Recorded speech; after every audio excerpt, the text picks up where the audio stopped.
अमरावती के बाद अकोला में भी बच्चू कडू की प्रहार जनशक्ति पार्टी में नाराजगी का माहौल है। जिला अध्यक्ष कुलदीप वासु ने प्रेस कॉन्फ्रेंस में कहा कि वे लोकसभा चुनाव में अलग ताल ठोकने की तैयारी में हैं। प्रहार के पदाधिकारियों ने अकोला में मीडिया से बात करते हुए अपनी भावनाएं व्यक्त की। पदाधिकारियों ने आरोप लगाया कि बच्चू कडू के खिलाफ मोर्चा लेकर उप मुख्यमंत्री देवेंद्र फडणवीस की मौजूदगी में हमारे नेताओं का अपमान किया जा रहा है।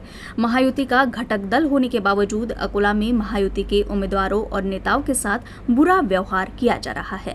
इस पर प्रहार जनशक्ति पार्टी के पदाधिकारियों ने नाराजगी जताई।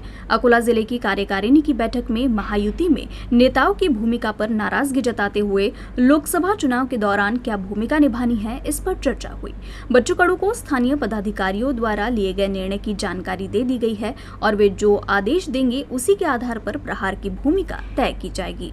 आपल्या पक्षाचे मेन पक्षाध्यक्ष भाऊ बच्चूभाऊ कडू हे ज्यावेळी सरकार स्थापन झालं त्यावेळेस त्यांनी आपलं अपंग दिव्यांग मंत्रालय झालं पाहिजे यासाठी त्यांनी शिंदे साहेबांना मागणी केली। ती मागणी शिंदे साहेबांनी पूर्ण केली, त्याबद्दल आम्ही त्यांचे मनापासून आभार मानतो।